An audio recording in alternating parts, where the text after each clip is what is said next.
Bonjour, je m'appelle Marie-Soleil Cordeau, je suis coach, spécialiste du bien-être amoureux. Pour celles qui ne me connaissent pas, bien, je vous invite à visiter mariesoleilcordeau.com.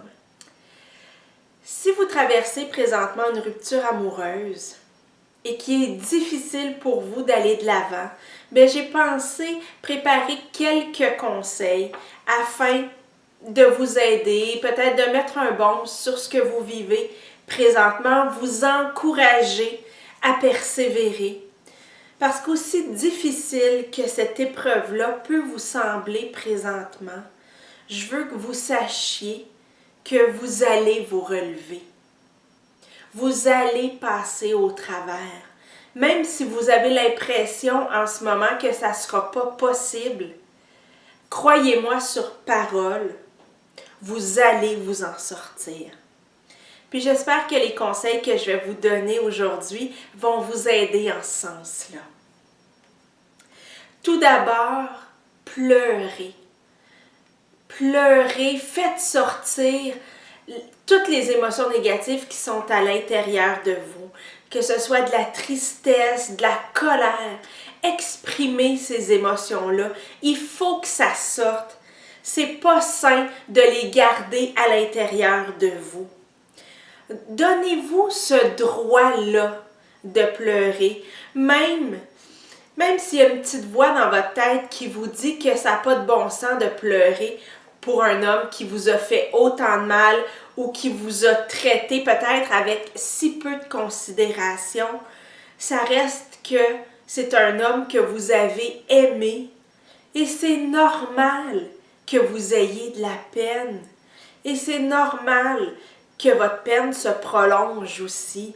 Faire un deuil amoureux, ça demande du temps. Et tant qu'il y a de la peine en vous, ben c'est qu'il y a une partie de vous qui n'est pas complètement détachée. Puis c'est la partie de vous qui a aimé cet homme-là, qui a passé de beaux moments avec lui et qui aurait aimé que ça continue. C'est la partie de vous qui a vu le beau en cet homme-là. Et dans le fond, c'est à cette partie-là de lui que vous êtes attaché. C'est pas à la partie de lui qui vous a traité avec peu d'égard ou qui a manqué de gentillesse avec vous ou qui a peut-être été dur envers vous. C'est à ce que vous avez vu de bon en cet homme-là. Alors, accordez-vous ce droit-là. Ça va grandement vous aider. Puis bien sûr, ce qui est important aussi, quand vous laissez sortir votre peine, c'est d'apprendre à vous apaiser, à vous dire des paroles réconfortantes, à vous encourager à être bonne envers vous, à être pleine de gentillesse, de bienveillance. Donc, d'avoir des paroles envers vous en ce sens-là. S'il y a des petits moments où ça va bien, prenez le temps de les préparer, ces paroles-là, d'avance. Comme ça, quand ça va aller un petit peu moins bien, quand vous allez être dans l'émotion, vous n'aurez pas besoin d'y penser. Ça va vous demander moins d'efforts. Ensuite de ça, très, très, très important de vous donner le temps nécessaire pour guérir.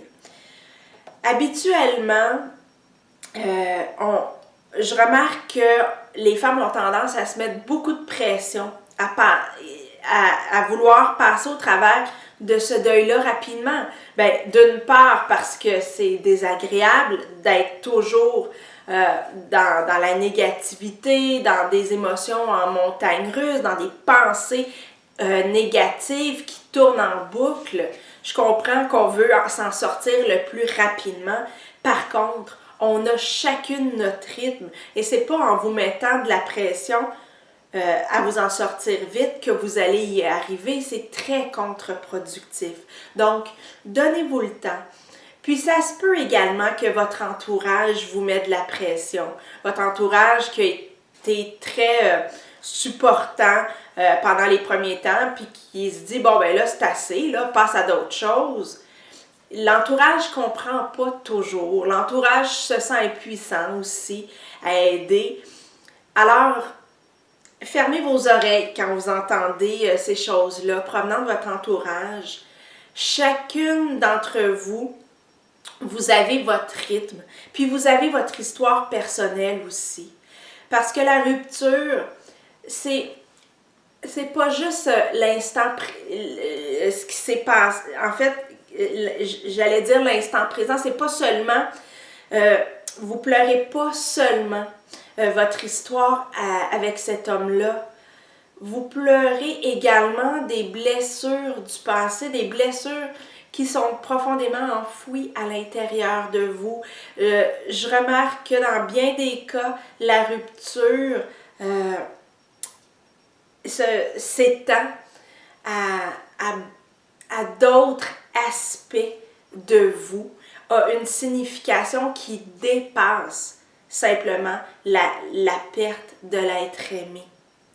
Donc, c'est pour ça que chacune d'entre vous avez votre propre rythme et vous devez vous donner le temps de guérir.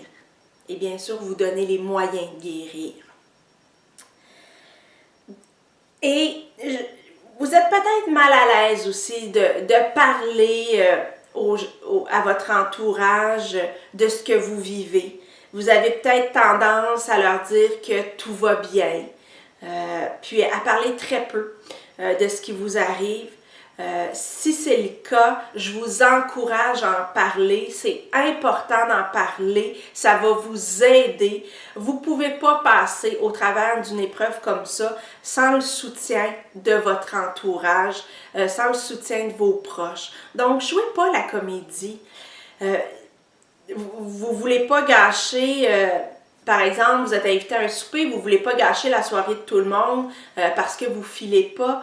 Il y a une différence entre dire, ben écoute, tu sais, ça va pas, j'ai encore beaucoup de peine, puis non, ça va bien. Ou encore, j'ai encore beaucoup de peine, il m'est arrivé telle chose, puis là, je me sens comme ci, je me sens comme ça, mon ex c'est un ci, mon ex c'est un ça, puis de passer toute la soirée à parler de vos problèmes. Voyez-vous, il y a comme je veux dire, il y a une nuance là, en dire ça file pas, puis monopoliser la place. Donc, soyez honnête, puis vous pouvez en parler, mais assurez-vous de ne pas monopoliser toutes les discussions tout le temps, puis surtout éviter le « non, ça va bien », alors que ça va pas bien, parce que vous avez besoin de ce soutien-là de vos proches. L'autre aspect qui est peut-être difficile pour vous, c'est tout le lien que vous faites entre la rupture et votre valeur personnelle. S'il m'a laissé ou s'il m'a laissé avec si peu de considération, c'est parce que je n'étais pas importante pour lui, c'est parce qu'il ne m'a pas vraiment aimée, c'est parce que j'en vaux pas la peine. C'est un discours qui vous blesse énormément et qui vous garde prisonnière de cette peine-là qui enfonce le couteau dans la plaie, si je puis dire. Vous avez de la valeur. Votre valeur est intrinsèque. Votre valeur se discute pas. Elle est là. Vous êtes une bonne personne. Vous êtes digne d'être aimé.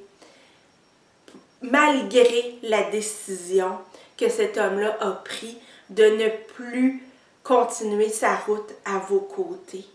Il y a plein d'explications pour expliquer ce geste-là. Et c'est certainement pas en lien avec votre valeur personnelle. Ça se peut qu'il vous ait laissé croire ça, mais croyez-en mon expérience, ma longue expérience personnelle et ma longue expérience professionnelle auprès des femmes, votre valeur n'est pas en jeu. Vous êtes digne d'être aimé, vous êtes importante.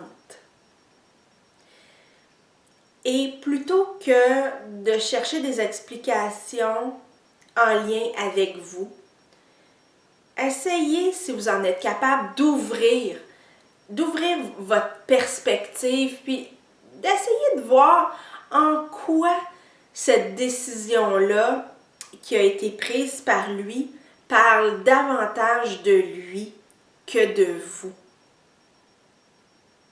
Faites l'effort d'essayer de voir son côté de la médaille à lui.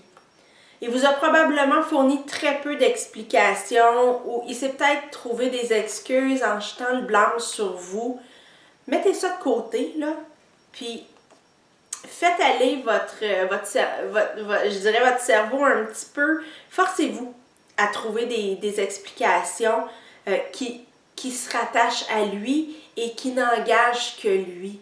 Parce que c'est sa décision à lui qui a pris dans ce qu'il croit être son meilleur intérêt à lui pour ce qu'il veut pour sa vie ou pour ce qu'il n'est pas capable de vous donner comme type d'engagement ou peu importe, mais vous n'êtes pas en cause comme personne dans cette décision-là. Il y a peut-être, bien sûr, des difficultés que vous viviez en couple qui ont amené à la rupture. Mais vous étiez un couple. Et un couple, c'est deux personnes. Je vous interdis de prendre plus que 50% de la responsabilité. Et je vous interdis même de vous blâmer puis de vous taper dessus. Cette épreuve-là arrive pour une raison. La raison, il est peut-être trop tôt pour la connaître, mais je vous assure qu'il y en a une et qu'éventuellement, plus vous allez progresser dans votre deuil, plus vous allez prendre du recul face à ce que vous vivez et plus vous allez être en mesure de voir le cadeau qui se cache derrière cette rupture, parce qu'il y en a un. Ça ne sert à rien de le chercher en ce moment si vous êtes trop dans la peine, dans les émotions, dans les questionnements. Faites juste mettre ça dans un petit coin de votre tête ou de votre cœur, que c'est pas arrivé pour rien et qu'un jour, vous allez voir c'est quoi le cadeau qu'il y a dans cette épreuve-là. Maintenant, reposez-vous. C'est une épreuve qui est tellement énergivore parce que vous êtes toujours dans les émotions négatives. En plus, une séparation, ça implique une grande réorganisation de sa vie. Donc, sous-estimez pas le repos dont vous avez besoin. Écoutez-vous à ce niveau-là, puis évitez de vous surcharger, puis de vous planifier plein d'activités. Accordez-vous des pauses puis des moments de repos. La fatigue a un grand rôle à jouer dans les émotions négatives que vous vivez. C'est pas seulement la rupture qui vous fait vivre autant de peine, de tristesse intense. La fatigue aussi a un grand rôle. Parfois, ça vaut la peine de se dire, quand on vit trop d'émotions, que ça ira mieux demain. Puis ça m'amène à vous dire qu'une rupture, on vit ça une journée à la fois. Projetez-vous pas dans le futur. Ça sert à rien. Dites-vous pas des choses comme, mon Dieu, tu sais, je pourrai jamais éprouver cette douleur-là pendant des semaines, pendant des mois. Ça sert à rien, ça vous aide pas. Une journée à la fois, focussez sur passer au travers de votre journée. C'est l'horizon de temps qui est idéal quand on vit une rupture amoureuse. Passer au travers de sa journée. Et en terminant, je vous encourage à faire des choses qui vous font du bien. Soyez à l'écoute de ce dont vous avez besoin. Posez-vous la question, de quoi j'ai besoin là, maintenant? Qu'est-ce qui me ferait du bien? Puis, faites ces choses-là. Faites-vous du bien. Pensez à vous. Mettez le focus sur vous. Ça va être vraiment la clé pour passer au travers de cette épreuve-là. Puis, aussi difficile que ça puisse être pour vous, lâchez pas. Vous allez vous en sortir, je vous le dis. Vous êtes capable de passer au travers. Vous êtes beaucoup plus forte que vous le croyez et vous allez être encore plus forte quand tout ce deuil-là, quand toute cette épreuve-là va être derrière vous. Lâchez pas. Je suis avec vous de tout cœur. Prenez soin de vous.